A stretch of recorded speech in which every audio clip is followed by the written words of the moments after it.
On today's show, Ford takes an axe to its passenger car lineup, we've got more cool cars unveiled at the Beijing Auto Show, and FCA makes more money than anyone expected. All that and more coming right up on Autoline Daily.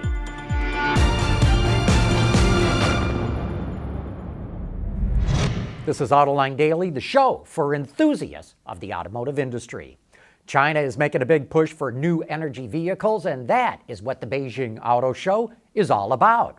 Honda introduced the Everus EV concept.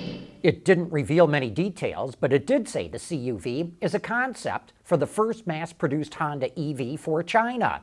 It goes on sale before the year is out. And you know Honda, while they call this a concept, the production version will look almost exactly the same. Nissan introduced the Sylphy, its first electric car made in China for Chinese consumers. It's based on the Leaf, which isn't a big surprise because it looks exactly like a sedan version of the Leaf. This EV will have a range of 338 kilometers, that's about 210 miles, and that is based on China's test standards. It goes on sale later this year. Nissan's Chinese partner Dongfeng, with its brand Venucia, debuted the X SUV, which is said to reflect a new design language for the brand. And Jeep unveiled this three-row SUV called the Grand Commander. You'll notice styling cues from the Jeep Yuntu concept, as well as a few other bits and pieces from its current lineup. The SUV is powered by a 230 horsepower, 2-liter turbocharged 4-cylinder engine, mated to a 9-speed automatic. If you're wondering if the Grand Commander will make its way to North America, we don't expect it to. It's roughly the same size as the Grand Cherokee, and as we reported previously, Jeep will introduce the Grand Wagoneer, a 3-row SUV, in the North American market. General Motors and FCA counted up all the money they made over the last 3 months, and we'll tell you what they found right after this. Autoline Daily is brought to you by Bridgestone Tires, your journey, our passion. Dow Automotive Systems, advanced materials that deliver better results. And by Lear, a global leader in automotive seating and electrical systems. GM's first quarter earnings took a big hit. The company sold a little over 2 million vehicles in the first 3 months of the year, and that is a 10% drop. But it's also due to GM selling off Opel and Vauxhall to PSA, which pretty much wiped out all of its sales in Europe. Its revenue came to $36 billion, and that was a 3% decline, and its operating income plunged 80%, while its net income plummeted 60%. But, gotta point out, the bottom line was also heavily impacted by restructuring costs in South Korea. FCA also reported its first quarter earnings. The company sold over 1.1 million vehicles, and that was up 7% from the year before. However, its revenue fell 2%, which the company blames on foreign exchange rates.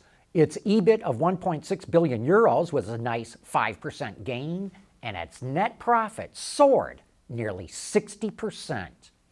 Ford's taking an axe to its passenger cars, and coming up next, we're going to tell you which cars are going to disappear from its showrooms.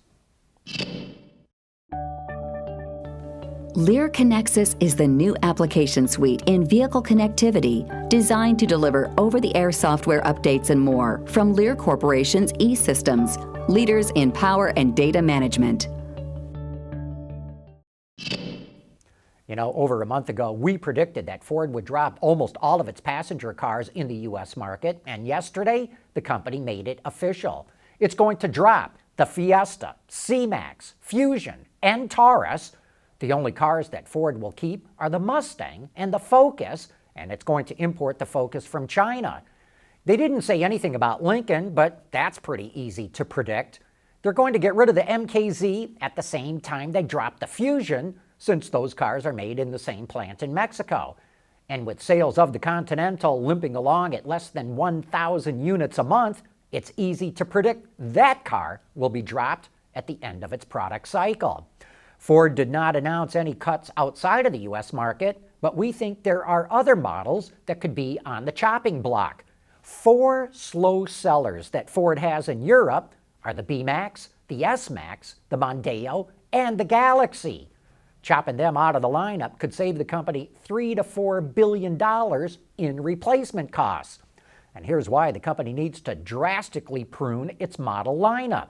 Its financial performance is not that good. Ford sold 1.6 million vehicles worldwide in the last 3 months. That's 41,000 fewer than a year ago. But it brought in $42 billion in revenues, up nearly $3 billion from before. But even though its revenue is up nicely, it posted a lower EBIT of $2.2 billion, and its net profit barely rose, even though the company's tax bill fell by nearly $500 million. If not for Trump's tax cut, profits would have been down 21%. Here's the problem in a nutshell. Even though Ford's revenue went up by 7%, its costs were up by 8%. And the fastest way to cut costs is to cut out models. Hey, don't forget to join us for Autoline After Hours later this afternoon. We'll have the Mahindra Roxor in the studio so we all can learn what this off-road vehicle is all about. But with that, we wrap up today's show, and we hope to see you again tomorrow.